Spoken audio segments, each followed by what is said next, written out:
माशाल्लाह अल्हम्दुलिल्लाह ये मैरीगोल्ड यानी कि गेंदा का 35 दिन का रिज़ल्ट आपके सामने है। माशाल्लाह बहुत ज़बरदस्त रिज़ल्ट आया है। बेहतरीन सेहतमंद पनीरी हमारी तैयार हो चुकी है।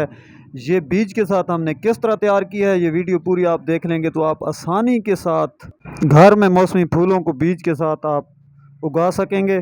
इस वीडियो में बीजों से मौसमी फूल उगाने की मुकम्मल मालूमात दी गई हैं। वीडियो पूरी देखिएगा, स्किप मत कीजिएगा, आपको मुकम्मल समझ आ जाएगी और आप आसानी के साथ घर में खुद तैयार कर सकेंगे। ये गोबर की खाद हमने खुद बनाई हुई है, इसको छान के रखा है, और ये भल मट्टी है, इसको भी हमने छान के रखा हुआ है, और यहाँ साथ ये चूल्हे वाली राख है, इसको भी हमने छान के रखा हुआ है। तो ये तीनों चीज़ें छान के इस्तेमाल करनी है। वीडियो को शुरू करते हैं और आपको दिखाते हैं बीज से मौसमी फूल तैयार करने का पूरा प्रोसेस।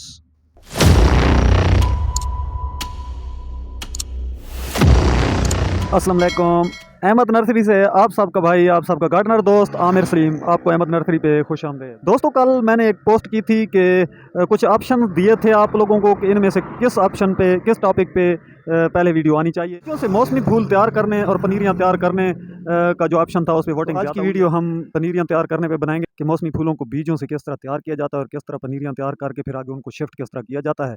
तो इस टॉपिक पे हम आज आपके लिए वीडियो बना रहे हैं। वीडियो हमारी पूरी देखिएगा, स्किप मत कीजिएगा, और अगर वीडियो अच्छी लगे तो लाइक शेयर ज़रूर कीजिएगा। अगर आप फेसबुक चलाते हैं तो हमारे फेसबुक पेज को फॉलो ज़रूर कर लें, और अगर आप यूट्यूब पे हमें देख रहे हैं तो इस गार्डनिंग चैनल को आप सब्सक्राइब कर लें। इस पे आपको ऐसी मालूमात दी जाएंगी जो आपको और कहीं से नहीं मिलेंगी। तो चलते हैं वीडियो की तरफ और देखते हैं कि हम नर्सरी वाले बीजों के साथ किस तरह फूल पनीरियाँ तैयार करते हैं। लीव कंपोस्ट है, हमने खुद तैयार किया है। पत्ते की खाद, ये पत्ते की खाद है। इसको हमने ना वो छानने के साथ छान के बिल्कुल जो है इसको हम बारीक बारीक इसको यहाँ पे रखा हुआ है। ये पत्ते की खाद हो गई। गोबर पुराना वो भी आप इसमें शामिल कर सकते हैं। तो इसके आगे ये हो गई भल, नहर वाली मिट्टी, भल मिट्टी। इस छानने के साथ हम इसको छान के रखते हैं। तो ये तकरीबन 25% भल और 25% गन्ने की राख, जो गुड़ बनाते हैं और गन्ना जलाते हैं नीचे, तो उसकी राख जो निकलती है वो मीठी राख होती है। ये भी हम इसमें मिक्स कर रहे हैं। आपको दस्तयाब हो तो ठीक है, ना हो तो ये लीव कंपोस्ट ही काफ़ी है। लीव कंपोस्ट और भल, आप कंपोस्ट ज़्यादा करें, भल थोड़ी कर लें, तो उसको भी आप मिक्स करके लगा सकते हैं। ये लीव कंपोस्ट और ये भल और ये तीनों चीज़ें अभी हम मिक्स करने लगे हैं। मिक्स करके इसको हम गमले में 10 इंच के भरते हैं, और उसके बाद इसमें हम बीज लगाते हैं।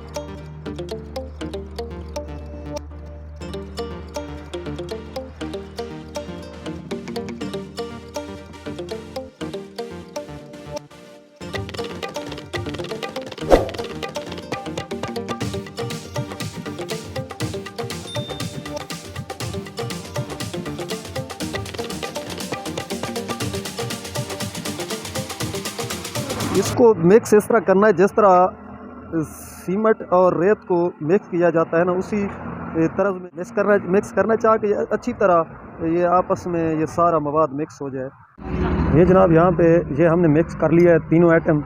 अब इसको हम 10 इंच के पॉट में भरने लगे हैं। इसके पॉट भर के इस तरह ज़मीन पे इसको ना, पॉट को ऐसे 2-3 बार ना इसको ज़मीन पे इसको मारना है ताकि इसकी मिट्टी बैठ जाए, बराबर हो जाए।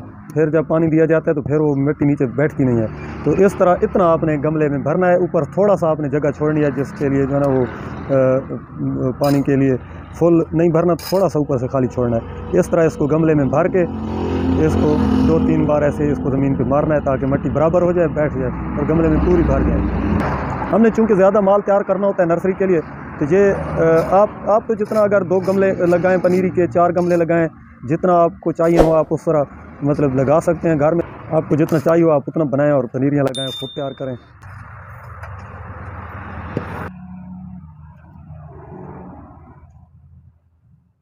ये पोट हमने भर लिए है और अब हम इसको पानी देने लगे हैं। और जब भी इसको पानी देना है तो ये शावर वाला जो बर्तन है इसके साथ आपने इसको पानी देना है, और इसको आपने इतना पानी देना है ताकि तह तक, पोट के तह तक ये नमी पहुंच जाए। 2 से 3 बार आपने इसको पानी इस तरह इस शावर के साथ देना है ताकि ये फुल नमी इसमें आ जाए। और उसके बाद हम इसके ऊपर बीज जब डालें तो बीज ऊपर डालने के बाद फिर दोबारा पानी इसको ना देना पड़े, इसी नमी में ये बीज जर्मिनेट हो जाएं। अब हम इनमें बीज डालेंगे। बीज आपने इस तरह हाथ के ऊपर निकाल लेना है और फिर चुटकी के साथ थोड़ा थोड़ा आपने इसके ऊपर इस तरह बीज गिराना है। ये ख्याल करना है कि इसमें बहुत ज़्यादा बीज ना गिरे, थोड़ा थोड़ा एक एक दो दो दाने चुटकी के साथ ऐसे आपने गिराते जाना है।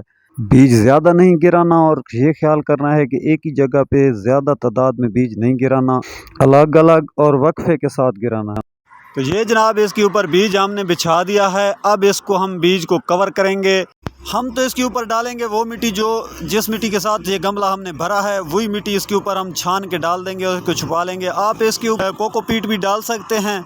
मकसद बीज को छुपाना है। इसके ऊपर मामूली सी आपने तह देनी है, ज़्यादा तह आपने नहीं देनी ताकि बीज ज़्यादा नीचे ना चला जाए। ऊपर ऊपर मामूली तह आपने देनी है ताकि बीज छुप जाए। और ये इस छानने के साथ इस तरह छान के आपने ऊपर तह देनी है ताकि उसमें कोई रोड़ा ना हो, कोई मोटी चीज़ ऊपर ना आए बीज के। अगर कोई मोटी चीज़ बीज के ऊपर आएगी तो बीज जर्मिनेट नहीं हो सकेगा, बीज उसके नीचे ख़राब हो जाएगा। तो इस तरह बारीक छान के आपने तह देनी है ऊपर। अगर आप ऊपर कोकोपीट भी डाल दें, हल्की हल्की तह दे दें, तो वो तो छानने की भी ज़रूरत नहीं पड़ेगी। वैसे ही ऊपर से हाथ के साथ थोड़ी थोड़ी मतलब बीज को छुपाने के लिए ऊपर से डाल लेनी है, तो वो भी बेस्ट रहेगी, उसमें भी अच्छी जर्मिनेशन होती है। मकसद सिर्फ सीड्स को छुपाना होता है। हमारे सीड्स कवर हो चुके हैं, अब बीज नज़र नहीं आ रहे, इतना काफ़ी है। अब और इसके ऊपर मिट्टी नहीं डालनी, बस ये बीज हमारे छुप गए हैं। और इसकी अब केयर आपने बहुत एहतियात से करनी है। सबसे पहली बात तो ये है कि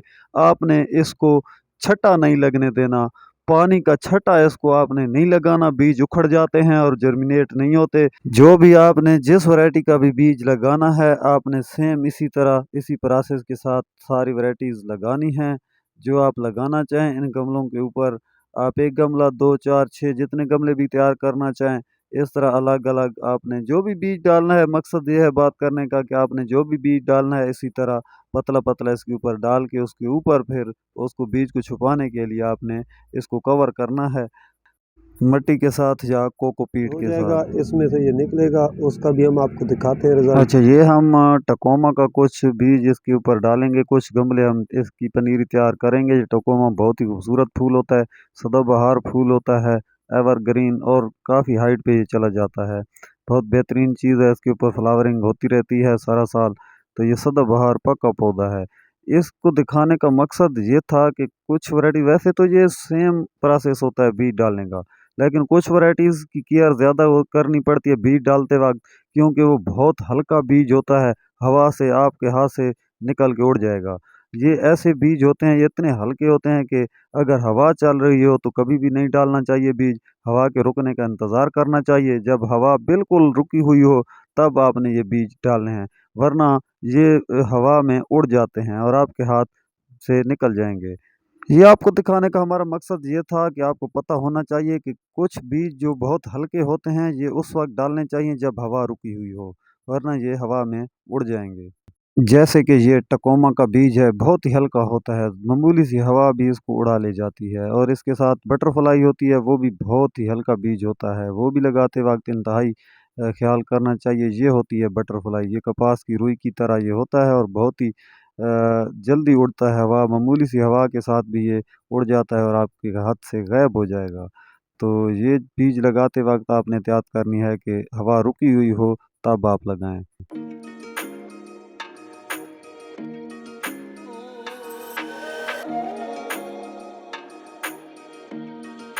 अच्छा, बीज तो हमारे लग चुके हैं। अब अगला जो काम आपने करना है वो ये प्लास्टिक वाला काम है कि प्लास्टिक आपने ज़रूर पास रखनी है। जो आपने शाम के वक्त इसके ऊपर प्लास्टिक इस तरह डालनी है कि इसके ऊपर गमलों के ऊपर ना लगे, थोड़ी सी ऊपर उठी हुई हो।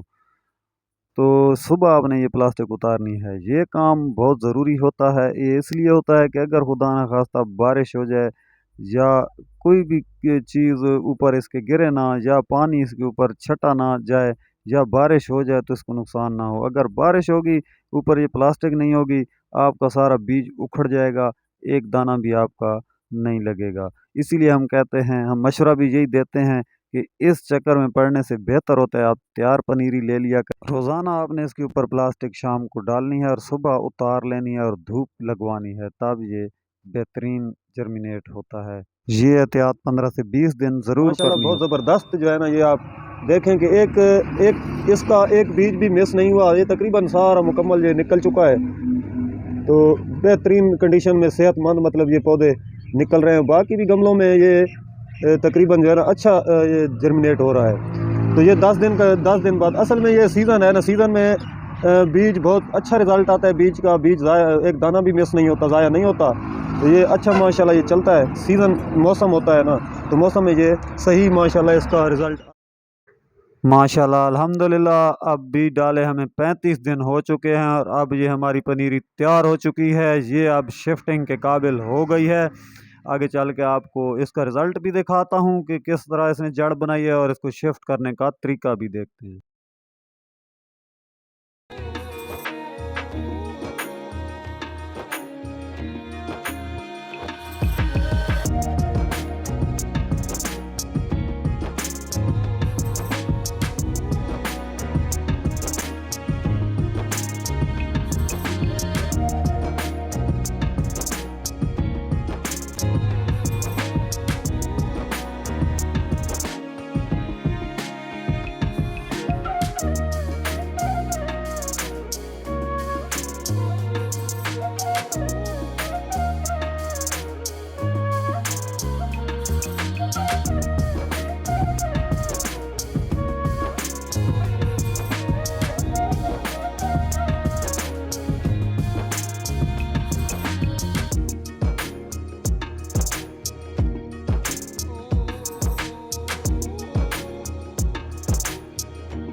अब चूंकि हमारी पनीरी शिफ्टिंग के लिए रेडी हो चुकी है, तो इस तरह आपने इसको प्यार से आराम से इसको झाड़ के इस तरह आपने निकाल लेना है गमलों से, जिस तरह हमने ये निकाला है। तो ये ख्याल करना है कि इसकी जड़ें ख़राब ना हों।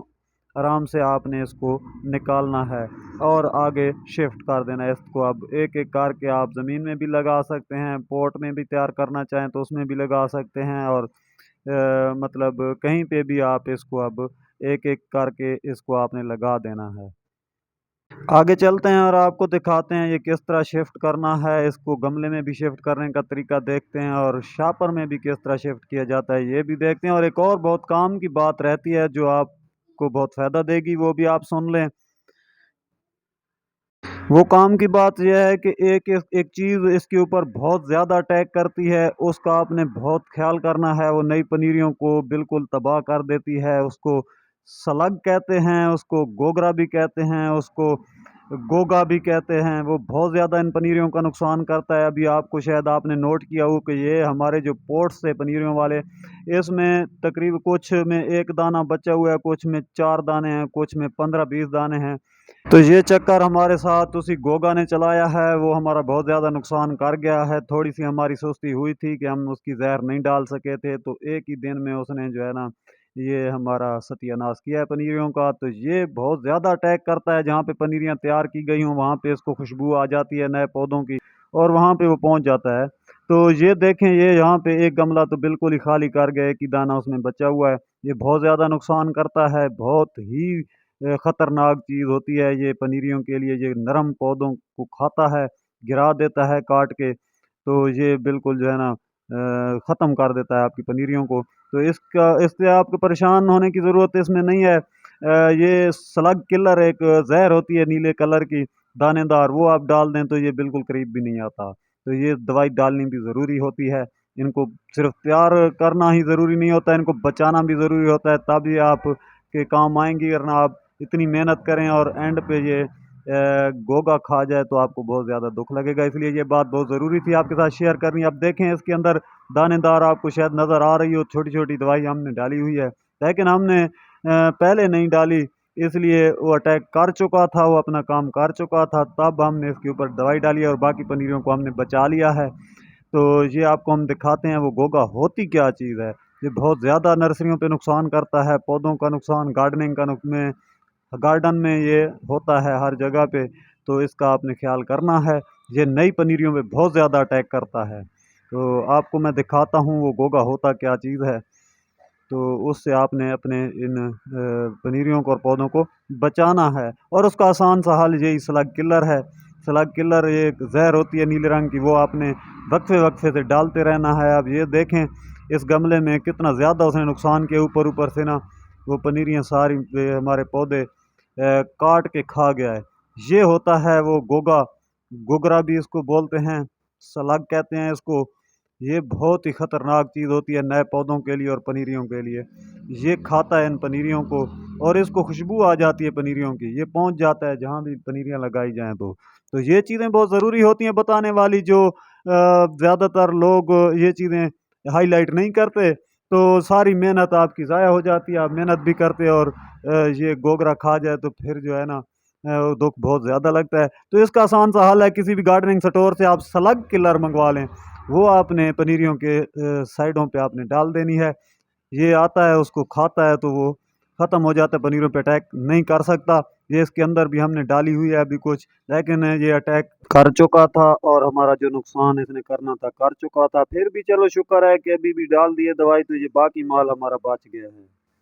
तो आप जब भी बीजों से मौसमी फूलों की पनीरियाँ तैयार करने लगें तो इस चीज़ को आपने ज़रूर जहन में रखना है, ताकि आपकी मेहनत ज़ाया ना हो और नुकसान ना हो आपका।